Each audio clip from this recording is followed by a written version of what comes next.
This is a Bible study. We're going to talk about how your decisions can affect not just yourself, but also your children and your grandchildren. How the decisions we make can impact our family line. So it's going to be nice. We're going to read a few stories to kind of get in, to get that understanding out. First, we're going to hang out in First Kings for a bit, the Second Kings. Let's first go to First Kings chapter 12. And we're going to read about the story of Ahab first. All right, so let's go down. Oh, no, I'm sorry. First, we're going to read about uh, Jeroboam first. Yeah, yeah. First King chapter 12, verse 25. Yep, all the way down to 29. So it says, Then Jeroboam built Shechem and Mount Ephraim and dwelt there and went out from there and built Peniel. And Jeroboam said in his heart, Now shall the kingdom return to the house of David, and this people go up to do sacrifices to the house of the Most High at Jerusalem. Then shall the heart of this people turn again to their Lord, even unto Rehoboam the king of Judah, and they shall kill me and go again to Rehoboam king of Judah. Now y'all know this is the story of Jeroboam after the basically civil war between the northern kingdom and the southern kingdom. Jeroboam was in control of the northern kingdom, and after their succession from the kingdom, Jeroboam had made the decision that he was going to make new laws and new regulations of worship for the people, so that they wouldn't have a change of heart and go back and go to Jerusalem to be with the son of David or the son of Solomon, you know, where they originally were under. So he decided to do some very very wicked stuff to kind of keep the people's mind occupied. Very similar to like a man that was divorced to a woman, his wife, and his new girlfriend. She's afraid that he's gonna go back to his former wife and leave her, so she decides to do some freaky stuff to kind of keep him around. So Jeroboam's doing some real freaky stuff now to keep the people around because he's afraid that he's gonna lose his power. So verse 28, whereupon the king took counsel, he made two calves of gold. He said unto them, It is too much for you to go to Jerusalem. Behold, your gods, O Israel, which brought you out of the land of Egypt. So now he's like, Y'all don't need to go to Jerusalem. I got gods for you right here. Y'all can worship right here. And he set one in Bethel and the other one he put in Dan. And this thing became a sin, for the people went to worship before the one, even unto Dan. And he made on the house high places and made priests of the lowest of the people, which were not of the sons of Levi. So he even made his own priesthood. And Jeroboam ordained a feast in the 8th day, on the 15th day of the month, like unto the feast that is in Judah. So he was copying the Feast of Tabernacles, which is on the 7th month of the 15th day. He did it on the 8th month of the 15th day. And he offered unto the altar, and did he in Bethel sacrifice unto calves that he had made. And he placed in Bethel the priests in the high places which he had made. And Bethel is also a special place because that's where the Most High spoke to Jacob when he was running away from Esau. So that was called the house of God, Bethel. So we get Bethlehem from. So, that's, just some other stuff he was doing. He was wicked. It was very wicked, doing some wicked stuff. And his authority led the people into that sin because he was over the whole people. So everything he did was exacerbated. And then, yeah. And then verse 33, so he offered, oh, I'm sorry. So he at Bethel sacrificed unto the calves that he had made, and he placed in Bethel the priests in the high places which he had made. So he offered unto the altar which he had made, even Bethel, the 15th day of the 8th month, even to the month which he had devised of his own heart, and ordained a feast unto the children of Israel. And he offered them upon the altar and burned incense. Now let's skip a little bit to chapter 14. Now we're going to read a little bit about what the Most High thought about what he did. So this is First Kings chapter 14. Go down to verse 7. Now this is the Most High speaking to the prophet to talk to Jeroboam. Verse 7 through 11. He said, Go tell Jeroboam, says the Most High of Israel, for so much as I exalted you from among the people and made you prince over my people Israel, and rent the kingdom away from the house of David and gave it to you, yet thou hast not been as my servant David, who kept my commandments and who followed me with all his heart, to do that only which was right in my eyes, but has done evil above all that were before me. For thou hast gone and made you other gods and molten images to provoke me to anger, and hast cast me behind your back. So he's like, you basically, you didn't keep me first. You cast me behind your back, turned your back on me, and what we would say today. Therefore, behold, I will bring evil upon the house of Jeroboam and will cut off from Jeroboam him that piss against the wall, that pisses against the wall, and him that is shut up and left in Israel, and will take away the remnant of the house of Jeroboam as a man takes away dung till it be all gone. In verse 11, him that dies of Jeroboam in the city shall the dogs eat, and him that dies in the field shall the fowls of the air eat, for Most High has spoken it. So he said that he's going to make a promise that he's going to end Jeroboam's lineage, basically. He's like, it's over for not just you, but the rest of your family line, that there's no one that's going to redeem you and your action through your family line. So this is talking about how one man's decision is going to basically curse the rest of his bloodline. Now, let's keep going. Let's skip to chapter 15. And we're going to read 1 King chapter 15. Go down to verse 25.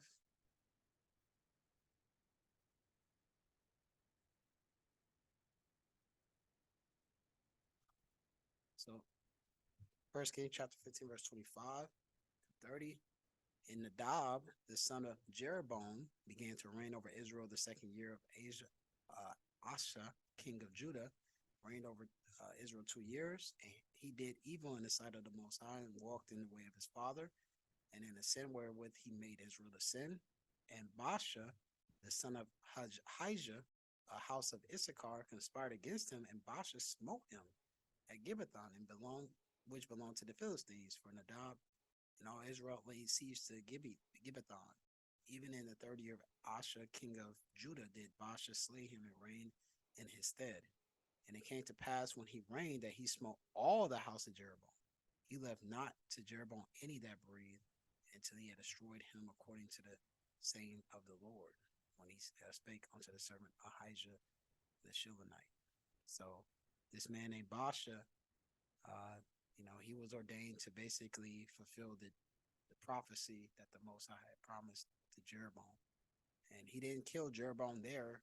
He let him die his death, but his son and the rest of his children all suffered the consequences. So that's just one example of how our decisions not only affect us, but it affects our children or affects our children's children. And see with Jeroboam, his whole family line was cut off. And right here it says, because of the sins of Jeroboam which he sinned, which he had made Israel sin by his provocation, wherewith he provoked the Most High of Israel to anger. All right. Now, I think there's a picture I want to show.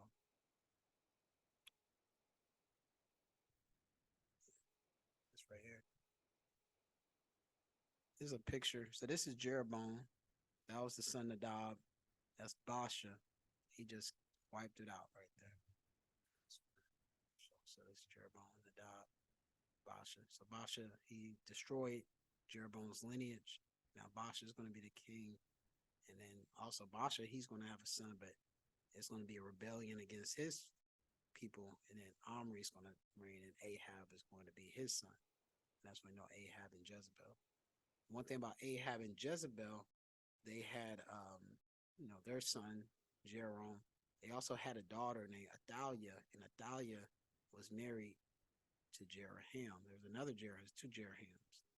And Athaliah was married to Jeroham. We're going to read about her because the story of Ahab also talks about his decisions going to reflect on his children as well, and also the nation of Israel. All right, so on back. All right, now let's skip over to 1 Kings chapter 21.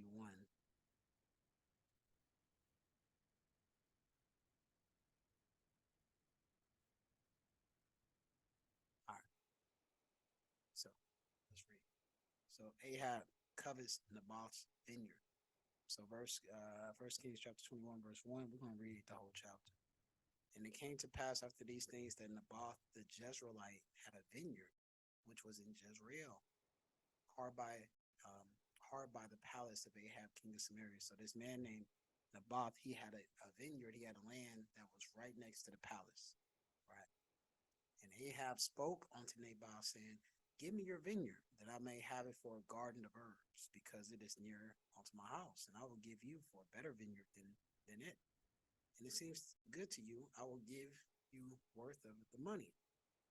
And Naboth said to Ahab, Jehovah forbid me that I should give the inheritance of my fathers unto you. Now, why would he do that? You know, it's not a big deal, right? To just, just give you land. He's selling his land, he's not taking his land. It's not eminent domain. He's like, I want to, buy the land off of you. I'll give you some more land. I'll give you bigger property, even better, probably better land. But he was following the law, because in the law, you're not supposed to sell your land. And also, you're not supposed to, kind of trade your land with someone else from a different tribe. So this is Leviticus chapter 25, verse 23. This is the law of redemption. The land shall not be sold forever, for the land is mine. For you are strangers and sojourners with me. So the Most High is saying that this is my land. I'm giving it to y'all. And he said, I don't want you to sell it to anyone, even to your own people, because it's not this, this land is a possession that you give from your inheritance from your fathers. This is your forefathers' land. And again in Numbers chapter 38, I'm sorry, 36. Numbers chapter 36, verse 7, it says, so shall not the inheritance of the children of Israel remove from tribe to tribe, for every one of the children of Israel shall keep himself an inheritance of the tribe of his fathers. So it was very important that you kept the land within your family. You're not supposed to give it up, because then you can end up with a homeless population, because there are people who don't have land anymore. But if you keep it with your family, you're always going to have property. You're never going to be without. So Ahab was going against the law, and Naboth was not having it. So let me read that again. Verse 3. Naboth said to Ahab, the Most High forbid me that I should give the inheritance of my fathers unto you. And Ahab came into his house heavy and displeased because of the word which Naboth the Jezreelite had spoken to him. For he had said, I will not give you the inheritance of my fathers. And he laid him down upon his bed and turned away his face. And he would eat no bread. But Jezebel, his wife, came to him and said to him, why is your spirit so sad that you eat no bread? And he said unto her, because I spoke to Naboth the Jezreelite, and he said unto him, I said unto him, give me your vineyard for money, or else if it pleases you, I will give you another vineyard for it. And he answered, I will not give you my vineyard. And Jezebel, his wife, said unto him, do you not govern the kingdom of Israel? Arise and eat bread, and let your heart be merry. I will give you the vineyard of Naboth the Jezreelite. So Jezebel saying she's gonna make sure he gets that land. So what she's gonna do? So she wrote letters in Ahab's name, sealed them with his seal, and sent letters unto the elders and the nobles that were in the city dwelling with Naboth. So she plagiarized letters, and she's gonna basically set this man Naboth up. And Ahab allowed it. Verse 9, because Ahab is the king. No one has the right to do that unless the king allows it. The same way for the men out there, no woman has the right to do anything to you unless you allow it. You have to be careful on who you decide to lay with and who you decide to spend the rest of your life with, who you decide to marry, who you decide to be in a relationship with. For the young brothers out there. So verse 8, so she wrote letters in Ahab's name, sealed them with the seal, and sent the letters unto the elders and to the nobles that were in the city dwelling in Naboth. And she wrote in the letter saying, proclaim a fast and set Naboth on high among the people. And set two men, sons of Belial. Belial is another word for the devil. So sons of the devil or Belial before him to bear witness against him, saying, thou didst blaspheme God and the king, and then carry him out and stone him that he may die. So she basically is writing a hit letter to kill this man. And the men of the city, even the elders of the nobles who were inhabitants in the city, did as Jezebel had sent unto them. And it was written in the letters which she had sent unto them. They proclaimed a fast and set Naboth on high among the people. And there came in two men, children of Belial, who sat before him. And the men of Belial witnessed against him, even against Naboth, in the presence of the people, saying, Naboth did blaspheme the God and the king. Then they carried him forth out of the city and stoned him with stones, and he died. Because y'all know in the law, Deuteronomy 17, verse 6, let everything be established by two or three witnesses. So if you have two witnesses who are falsely accusing a man, you can get someone killed. That's why the Most High hates the bear false witness, because everything was based off someone's testimony. So if you have two people who are giving false testimony, you can get someone killed. So she was really, did a wicked thing. And they sent to Jezebel saying Naboth the stone is dead. And it came to pass when Jezebel heard that Naboth was stoned and was dead, then Jezebel said to Ahab, arise, take possession of the vineyard of Naboth, the Jezreelite, which he refused to give you money. For Naboth is not alive, but dead. And it came to pass when Ahab heard that Naboth was dead, that Ahab rose to go down to the vineyard of Naboth the Jezreelite to take possession of it. So they just did a wicked thing, setting this man up. And that still happens to this day. You got men and women setting up people all the time. And it came to pass when Ahab heard, verse 17, the word of the Most High came to Elijah, the Tishbite, saying, arise, go down to meet Ahab, king of Israel, which is in Samaria. Behold, he is in the vineyard of Naboth, whether he is gone down to possess it. And thou shalt speak unto him, saying, thus says the Most High, hast thou killed and also taken possession? And thou shalt speak unto him, saying, thus says the Most High, in the place where dogs licked in the blood of Naboth shall dogs lick your blood, even thine. And Ahab said to Elijah, hast thou found me, O my enemy? He answered, I have found you, because thou hast sold yourself to work evil in the sight of the Most High. Behold, I will bring evil upon you, and will take away your posterity, and will cut off from Ahab him that pisses against the wall, and him that is shut up and left in Israel. It will make your house like the house of Jeroboam and the son of Nebat, and like the house of Baasha, the son of Ahijah, the provocation wherewith thou hast provoked me to anger and made Israel to sin. And of Jezebel also spake the Most High, saying, the dog shall eat Jezebel by the wall of Jezreel. Him that dies of Ahab in the city of the dog shall eat, and him that dies in the field shall the fowls of the air eat.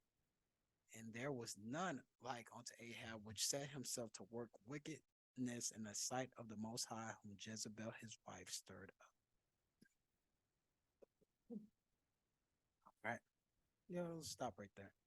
And then so that's the story. That's Ahab is getting the same judgment that Jeroboam just got, and his wife Jezebel's getting it as well. So let's see the continuation of that story.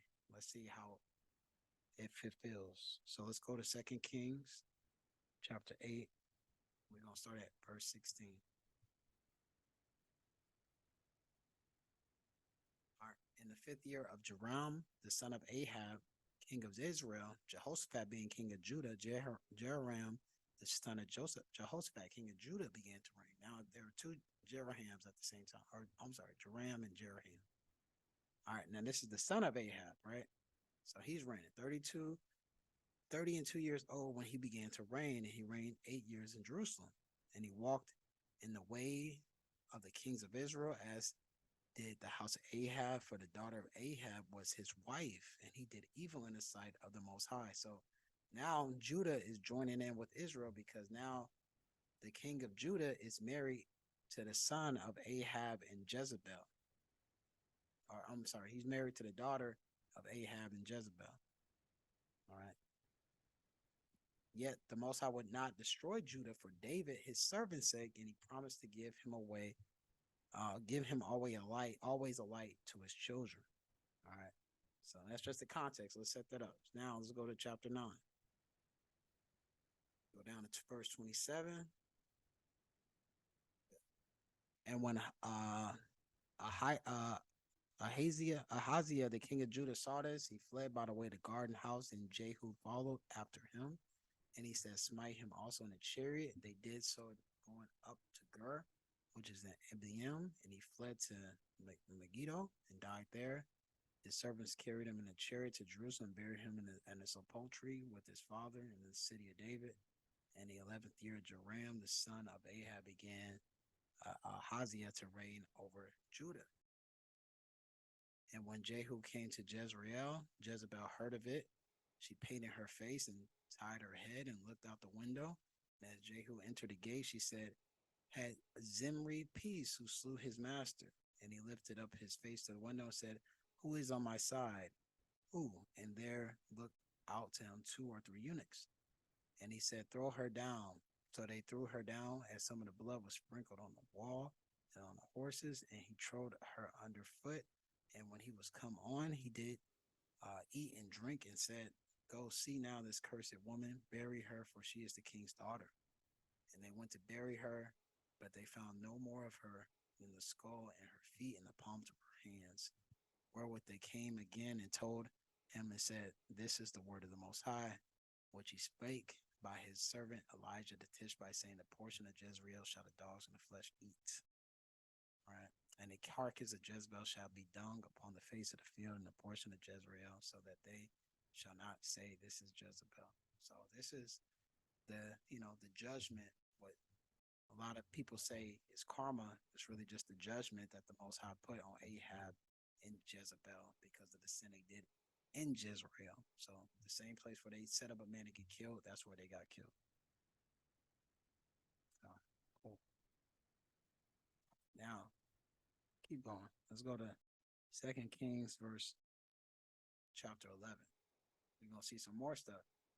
Because remember, the Most High said that the whole Ahab's, basically, he's going to destroy everything that Ahab has, the same way he did Jeroboam. So now, 2 Kings chapter 11, when Athaliah, the mother of Hazael, saw that her son was dead, she arose and destroyed all the seed royal. She destroyed all the royal seed. But Jehoshaphat, the daughter of King Joram, sister of Ahaziah, took Joash, the son of Ahaziel, and stole him from among the king's sons, which were slain, and they hid him, even him and his nurse, in the bedchamber from Athaliah, so that he was not slain. And he was hid in the house of the Most High 6 years, and Athaliah did reign over the land. Now, again, let's look at that chart again. So we see right here, that chart over here, Ahaziel was the son of Jeroboam and Athaliah, right? Remember, Athaliah was the daughter of Ahab and Jezebel. And once he died, she basically killed all the sons that were of Ahab. She killed all his sons so that she will only be the one to reign as queen, except the righteous acts of her sister, uh, who was able to hide Joash.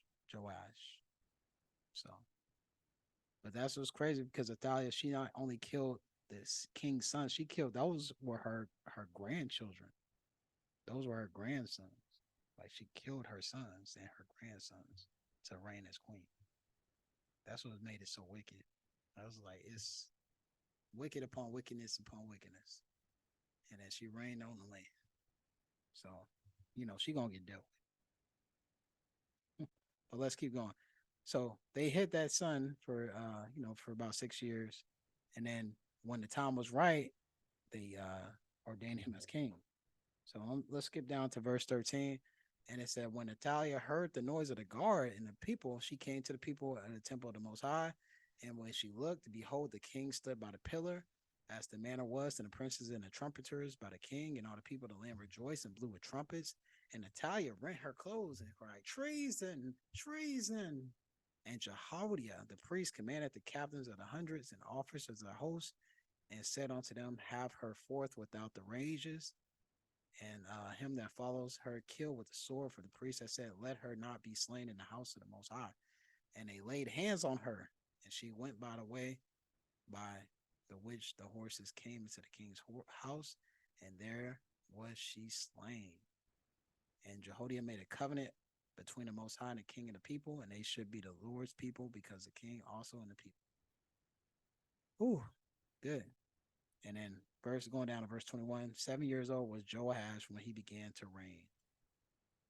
Now, I just want to read this part. This chapter 12, verse 1. In the seventh year of Jehu, Joash began to reign, and 40 years reigned in Jerusalem, and his mother's name was Ziba of Beersheba. And Joash did what was right in the sight of the Most High all his days, where Joadiah the priest instructed him.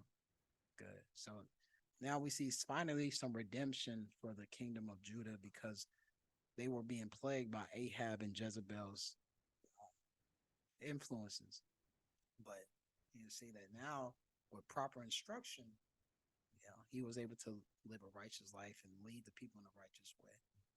And he did a lot of reforms that Judah was able to basically keep their kingdom in a more upright standing.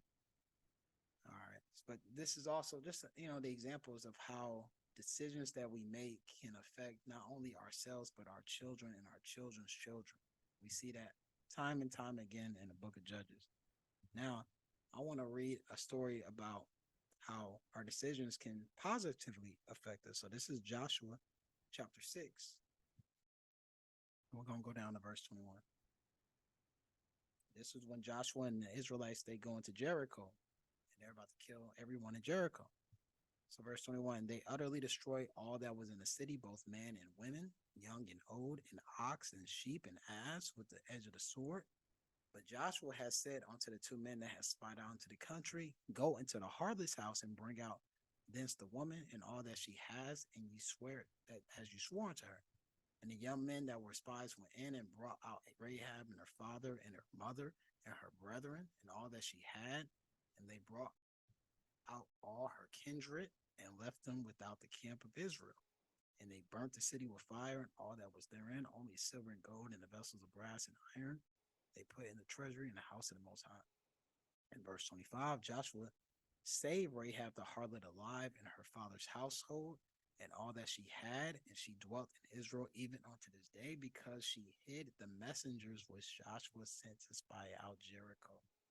So you see now, one woman's decision was able to basically save her whole family from eradication. So one person's decision. That's why it's like every decision we make is important. It's not any decision that we think is not going to, be inconsequential. There's a ripple effect. There's always this theory of time travel. It's called the butterfly effect. That if someone goes back in time, let's say they change like one thing, like they they move a chair a certain direction, it's going to change things 30 years down the road in the future. There's always decisions that we make that are going to affect our future. Even we may not think is important. For example, if you see someone, you walking down somebody behind them in the street and they drop their wallet, you may see some people may see it as, oh, an opportunity. I just got some free money today. Another person may see it, be like, hey, you drop your wallet. Two people made they had the same scenario, made two different decisions. That one person who stole that wallet, he or she is going to lose something that is going to be even worse than that wallet. The same person that was able to show mercy on that person is going to receive mercy that's even going to be bigger than what they did to that person. So that's why it's like our decisions are being weighed and constantly being evaluated by the angels in heaven. They report to the Most High.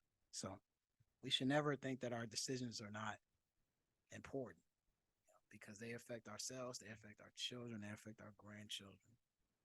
Even if we may not be alive to see it, it will come down the road. So, yeah, I guess I got one more. Y'all want to hear one more story? Let's go back to Judges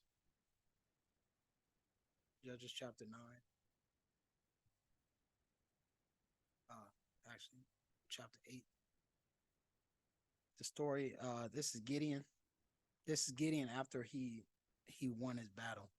So Gideon, verse 28, thus was Midian subdued before the children of Israel, so that they lifted up their heads no more, and the country was in quietness or in peace for 40 years in the days of Gideon. And Jerubbaal, the son of Joash, Jerubbaal was another name for Gideon, and he dwelt in his own house. And Gideon had 70 sons. He had 70 sons of his body begotten, for he had many wives. And his concubine that was in Shechem, she also bare him a son whose name he called Abimelech. So, and then Gideon, he ended up passing away. So Gideon had a lot of wives, but he had this one particular concubine in Shechem.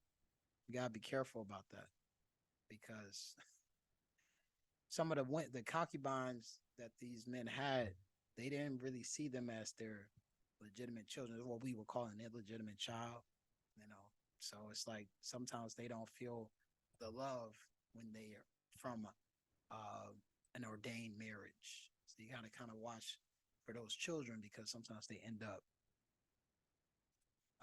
choosing the wrong path in life because they don't feel the love. And you see this in Judges chapter 9, verse 1. Abimelech, the son of Jerubbaal or Gideon, went to Shechem unto his mother's brethren and communed with them and with all the family of the house of his mother's father, saying, Speak, I pray you, in the ears of all the men of Shechem, whether it's better for you, either that all the sons of Jeroboam, which are 70 persons, reign over you, or that one reign over you. Remember also that I am your bone and of your flesh. And his mother brethren spake of him in the ears of all the men of Shechem and all these words, and their hearts inclined to follow Abimelech, for they said, he is our brother. So Abimelech now he's setting up his half brothers to get killed because he's like, there are 70 men, they all probably gonna get their inheritance from my father because Gideon had wealth. But it's like, it'd be easier if they all disappeared and I'm the only one left. Then I can reign over the people. So he had that lust in his heart, that evil in his heart, so. And then let's see what happens here. Let's go down to 28.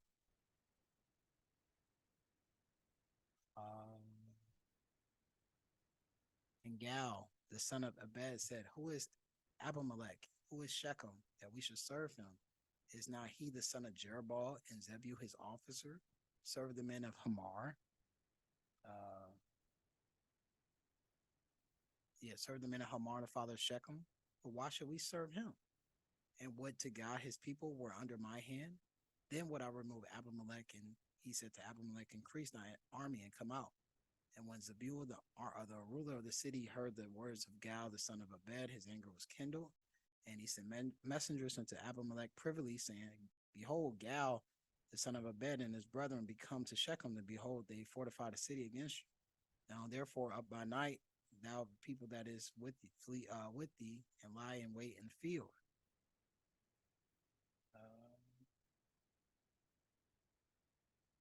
Oh, no, I skipped. I'm going to do this one.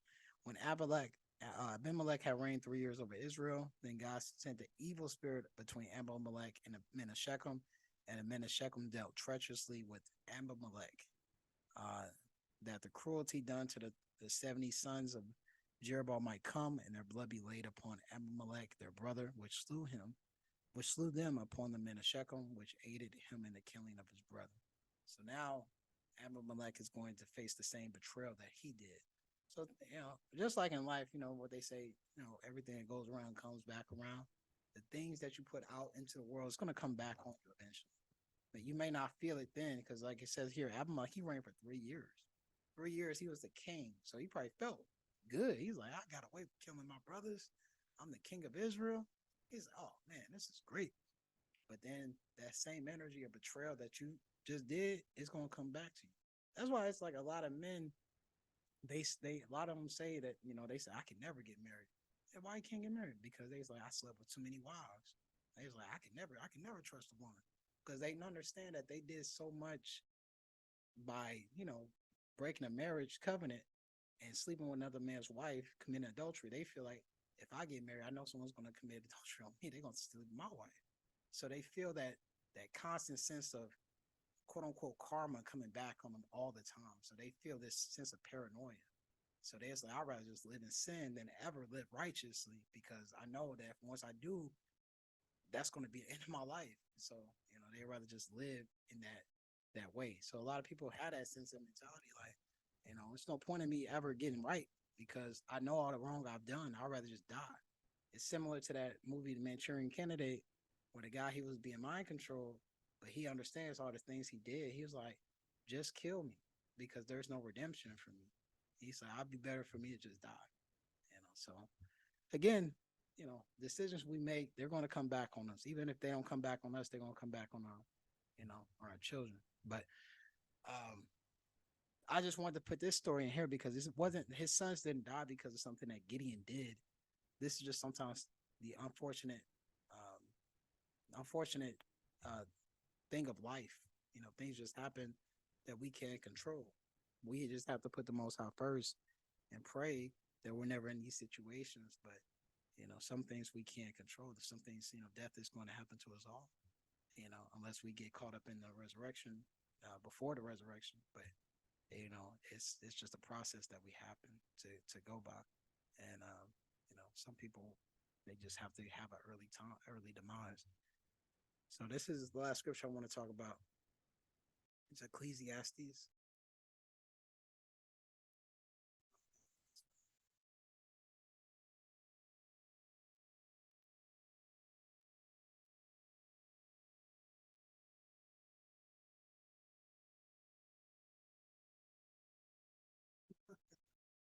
All right, Ecclesiastes chapter 2, verse 18. And it says, Yea, I hated all my labor which had taken under the sun, because I should leave it unto a man that shall be after me. So he's saying the futility of labor. I worked so hard my whole life. I've been working, grinding for 60, 70, 80, 90 years. And I got all this land, wealth, resources, but I got to leave it behind to a man behind me. And verse 19, who knows whether he shall be a wise man or a fool? Yet shall he have rule over all my labor, where I have labored, and where I have shown myself wise under the sun.